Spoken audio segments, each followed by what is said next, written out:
The lawyer read my brother's name, and the room erupted in applause. To my son, Tyler Richard Carter, I leave Carter Industrial Supply, including all assets, inventory, equipment, and the building at 4700 Commerce Drive, valued at approximately $2 million. My brother stood up, accepting handshakes and congratulations like he'd just won an election. My aunt squeezed his shoulder. My uncle clapped him on the back. Even the lawyer smiled, caught up in the moment.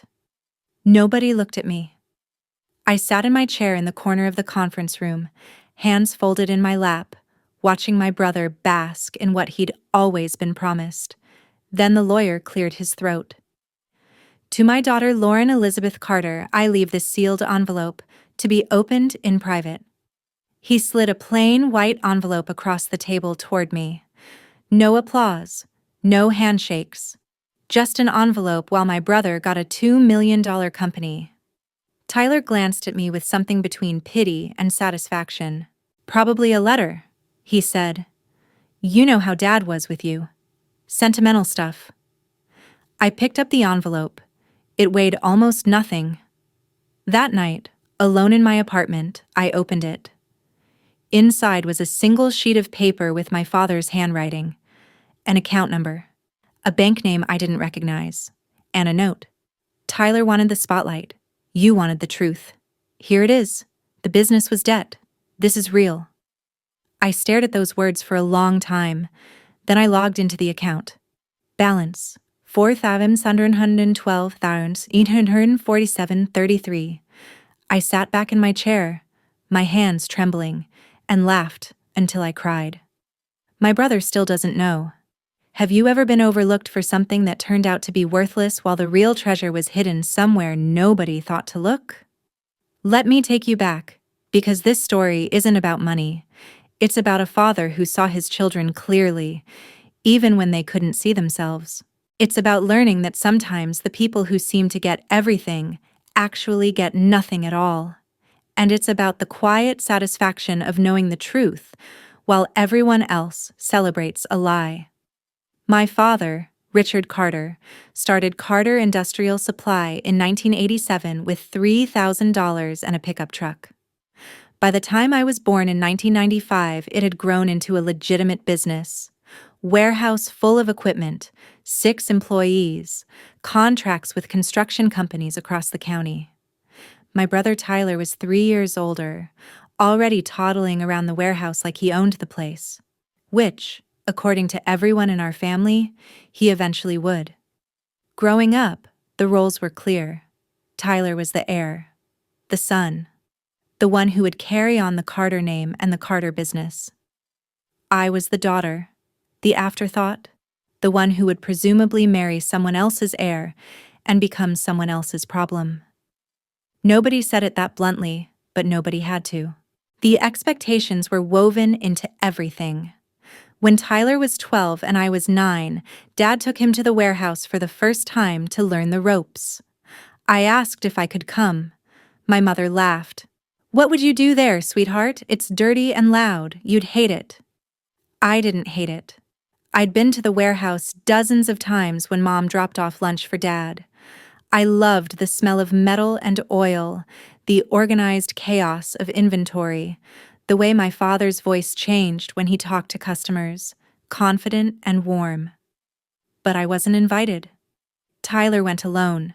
That pattern repeated for years. Tyler got summer jobs at the warehouse starting at 15, paid positions, learning different departments. I asked once if I could work there too, maybe in the office doing filing. My father looked uncomfortable. "It's not really the place for you, Lauren. Your brother needs to learn the business. You should focus on your studies." So I focused on my studies. Straight A's. Honor roll every semester. Valedictorian of my high school class, Tyler barely graduated with a 2.3 GPA, but he got a new truck as a graduation present. I got a card with a $100 bill inside. College made the divide even clearer. Tyler went to state on Dad's dime. $42,000 a year, apartment, car, spending money. I got into Northwestern and was told I'd need loans. Tyler's education is an investment in the business, my mother explained. I worked 2 jobs, graduated early, finished with $63,000 in debt. Tyler graduated with 0 debt and a guaranteed position. The summer after I graduated, I came home, 22 years old, exhausted. Tyler was 25, working at the company in a management role that involved golf with clients and little actual work. At dinner, Dad said Tyler was really stepping up. I mentioned I'd been promoted to senior analyst. Tyler snorted. Crunching numbers in a cubicle. Glad I'm taking over the real business. Dad said nothing. That was the first time I noticed something was wrong. Not with how they treated me. Something was wrong with the business itself. Dad's smile didn't reach his eyes. Mom deflected money questions. Tyler's confidence seemed built on nothing. I started paying attention. When I visited, the parking lot had fewer trucks. The staff seemed smaller. Dad looked older than his years. One Christmas, I found a past due notice on the kitchen counter. Bank of America. $47,000. I started researching quietly. County records revealed 3 outstanding loans, equipment leases in arrears, a second mortgage on the warehouse. The business was drowning, and Tyler knew nothing. Tyler kept dismissing me. At Thanksgiving when I was 24, he mocked my promotion.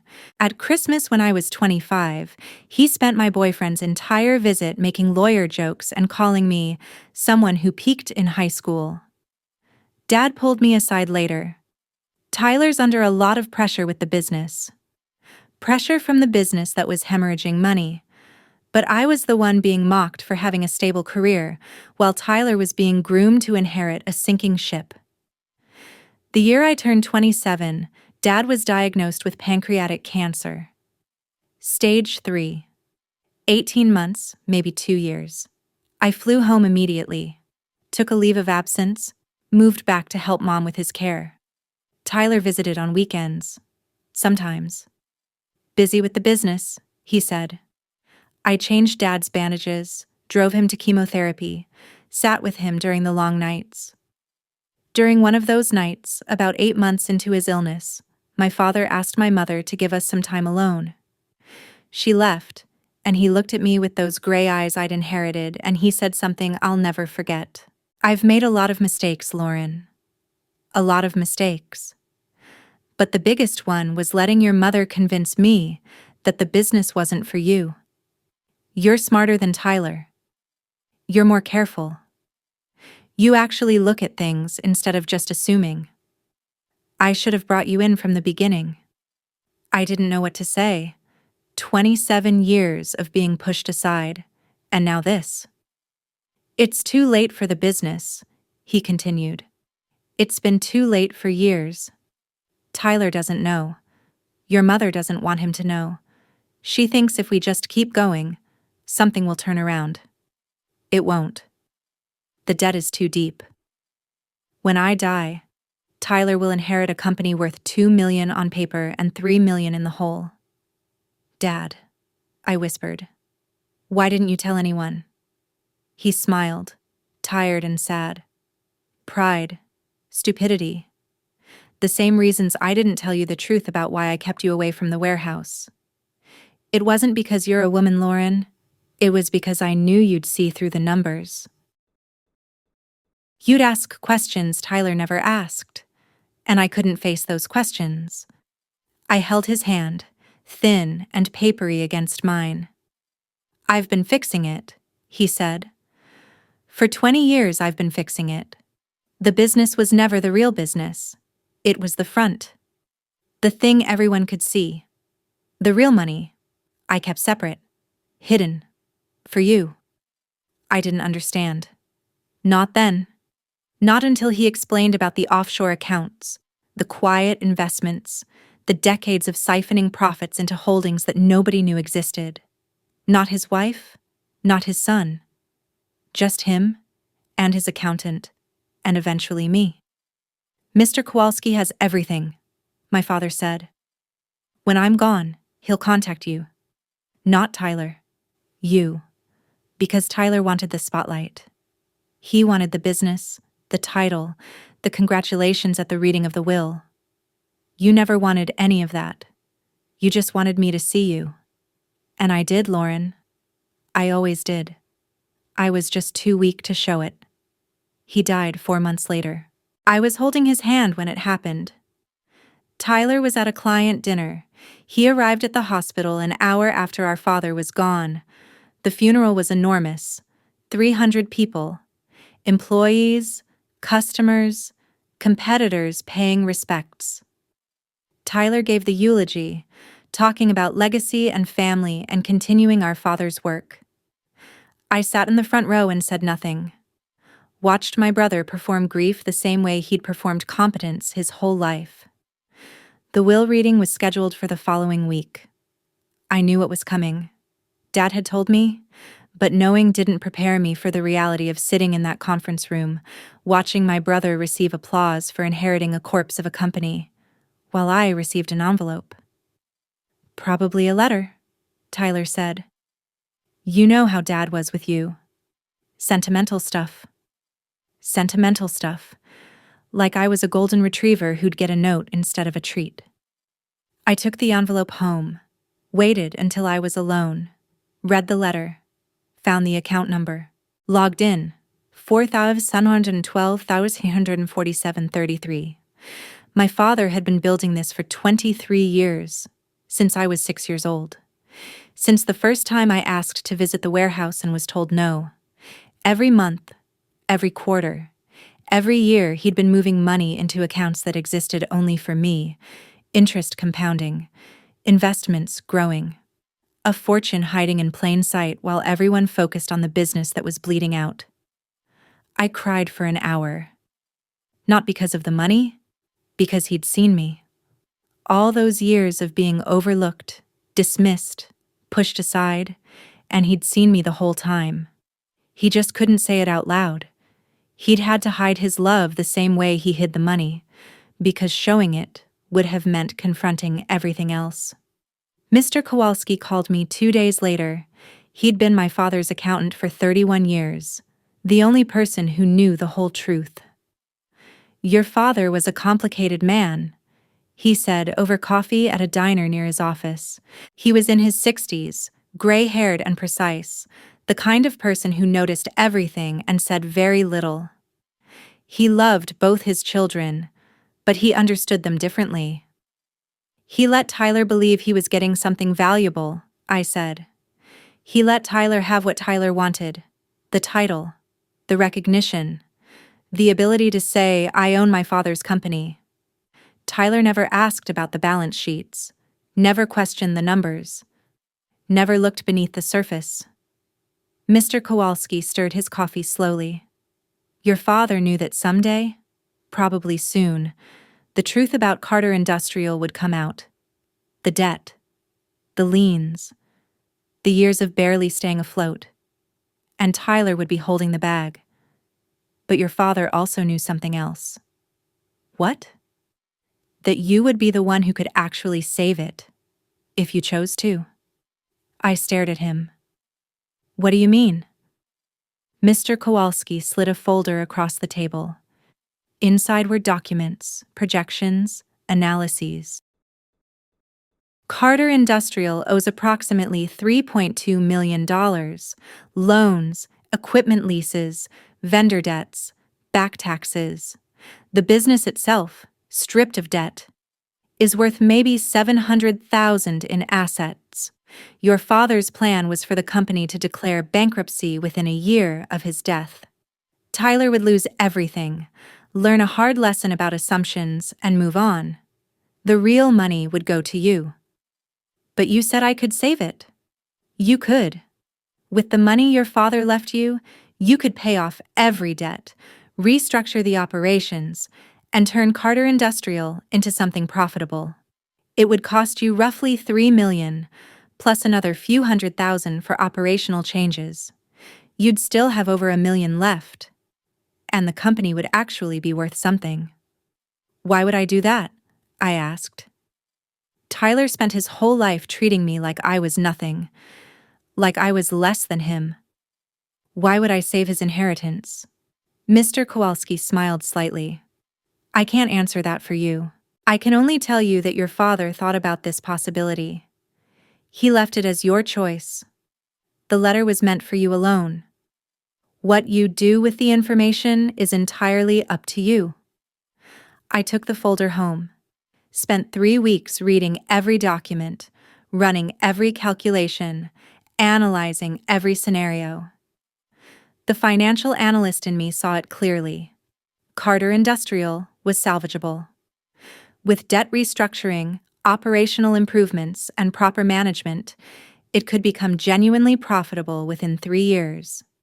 The question was whether I wanted to be the one to do it.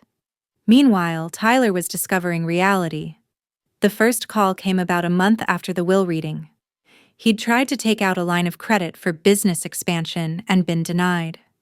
The bank had shown him the existing debt load. He called me, furious. Did you know about this? Did Dad tell you? Tell me what? I kept my voice neutral. The business. There's debt.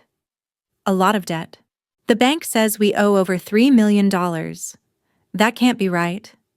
Dad wouldn't have left me something that was underwater. I don't know anything about the business finances, Tyler. I was never involved, remember? Silence. Then, this is a mistake. It has to be. I'm meeting with the accountants next week. There's got to be an explanation. There was an explanation. It just wasn't the one he wanted.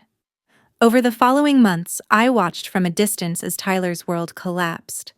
The accountants confirmed the debt.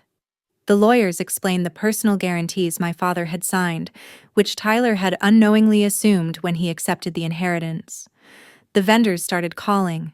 The bank started sending notices. Tyler's Instagram went quiet. The future CEO posts disappeared. He called me less frequently, but when he did, I heard the desperation in his voice, the confusion, the betrayal. Why would Dad do this to me? Why would he leave me a company that was going to destroy me? I could have told him the truth. That our father had seen Tyler clearly, too. That the business was a test Tyler had never studied for. That the years of assuming, of not questioning, of taking without examining, had led exactly here. But I didn't. Some lessons can't be taught. They can only be learned. Have you ever watched someone face the consequences of a lifetime of entitlement? It's not satisfying the way you might expect. It's just sad. Tyler had been shaped by everyone around him to believe he deserved things he hadn't earned, and now he was drowning in something he didn't understand. I made my decision on a Tuesday night in March, 8 months after my father's death. I was sitting in my apartment, looking at the account balance, thinking about everything my father had said in those final months. About mistakes, about seeing too late, about the difference between what Tyler wanted and what I wanted. Tyler wanted the spotlight. I wanted the truth. And the truth was that I didn't want to be the person who watched her brother lose everything just because he'd been an ass. That would make me no better than he was. Our father had given me a choice. I could take the money and walk away, let Tyler drown in debt, feel some grim satisfaction in karma finally catching up, or I could do something else. I called Mr. Kowalski the next morning. I want to pay off the debt, I said. All of it. But I want to do it anonymously. Tyler can't know it was me. There was a long pause. That's possible. We can route the payments through a holding company. It would look like a private investor buying up the debt at a discount and then forgiving it. Standard practice in corporate restructuring. Do it. Are you sure? That's $3 million. More than half of what your father left you. I'm sure. The paperwork took 6 weeks. Mr. Kowalski handled everything. Carter Industrial's debts were purchased by a company called Greystone Holdings, a name I'd chosen because it meant nothing to anyone. The debts were then restructured, reduced, and in some cases forgiven entirely. By the time the dust settled, Carter Industrial owed less than $400,000 with a manageable payment plan. Tyler didn't understand what had happened. He called me, bewildered, the day after the restructuring was finalized. Someone bought our debt. Some investment company. They basically forgave $2 million. Just like that. The lawyers say it happens sometimes. Distressed business purchases. But this doesn't make sense. Why would anyone do this? Maybe Dad had friends you didn't know about, I said. People who wanted to help. Maybe. He sounded exhausted, humbled. Lauren, I've been thinking about a lot of things. About how I treated you growing up. About how I never... Tyler. No, let me say this. I was an ass. I know that now. I got everything handed to me and I acted like I deserved it. Like you deserved less. And then Dad died and I found out everything I thought was true was bullshit. The business, my whole inheritance, it was debt. It was nothing. And I kept thinking about you getting that envelope at the reading and me making that comment about sentimental stuff. And I just... His voice cracked. I'm sorry. I know that doesn't fix anything, but I'm sorry. I listened to my brother apologize for the first time in our lives. It wasn't satisfying the way I'd imagined it would be. It was just real. A real person finally seeing clearly. Tyler? I said carefully. Do you remember what Dad used to say? About the business? He said it would be mine someday. That I'd carry on his legacy. He also said that the business teaches you things. That you don't really understand something until you've had to fight for it. I've spent 8 months learning things I should have learned 20 years ago. Reading balance sheets, negotiating with vendors, actually running something instead of just showing up. It's been humiliating. But you're doing it. You're actually running the company. Barely. For the first time, I understand what Dad built. I wish I'd figured this out when he was still here. He didn't know that, I said softly. He must have. He left you that letter. Whatever he wrote in it, he knew you'd understand things I never would. You were always the smart one, Lauren. I was just too arrogant to see it. I thought about telling him, about the offshore accounts, about Greystone Holdings, about who really saved his company, but telling him would take away what he'd earned. Tyler had spent 8 months fighting. He'd learned humility, hard work, attention. If I told him someone else fixed his problems, would he stop trying? Dad believed in you, I said instead. He left you the business because he knew you could figure it out. You think so? I know so. The silence stretched between us, different from all the silences before. There was something new in it. Not hostility, not dismissal. Something almost like respect. I want to do better, Tyler said finally. Not just with the business, with you, with us. I know I can't undo 29 years of being a terrible brother, but I want to try. Then try, I said. That's all any of us can do. After we hung up, I thought about my father, about choices. Tyler got the business, the building, equipment, employees, the name on the sign, the thing everyone could see. I got the letter, the account number, the truth. And I got to choose what to do with it. My father always said Tyler would get the business. He never said which one. I chose to let him swim. Not because he deserved it. Because I didn't want to be the kind of person who watched someone drown when I had the power to throw a rope. Even if that person had spent his whole life telling me I wasn't worth saving. Carter Industrial is doing better now. Tyler sends me quarterly updates, which is new. He's actually proud of the work he's doing, actually engaged with the details. Last month, he hired a consultant to help modernize operations. He's talking about expanding into new markets. He sounds like a real businessman, not just someone playing a role. I still have over $1 million in the account my father left me. I've invested most of it. Quit my job at the firm and started my own financial consulting business. I'm doing well. Better than well. I'm building something that's entirely mine, not inherited, not handed to me, but created from my own work and decisions. Tyler doesn't know where my startup capital came from. He doesn't know about Greystone Holdings. He doesn't know that the sister he dismissed for 30 years is the reason he still has a company at all. Maybe someday I'll tell him. When enough time has passed. When he's built enough of his own success that the truth won't undermine it. Or maybe I won't. Maybe some truths are better left as letters, opened alone in the dark, understood by only the people who were meant to find them. My father saw me. In the end, that's what matters. He saw me when no one else did, and he made sure I knew it. Not with words, with actions. With 23 years of quiet preparation for a moment nobody else knew was coming. Tyler wanted the spotlight. I wanted the truth. He got applause at a will reading. I got $4.7 million and the choice of what kind of person I wanted to be. I think I chose correctly. If you've ever been overlooked while someone else got the credit, this story is for you.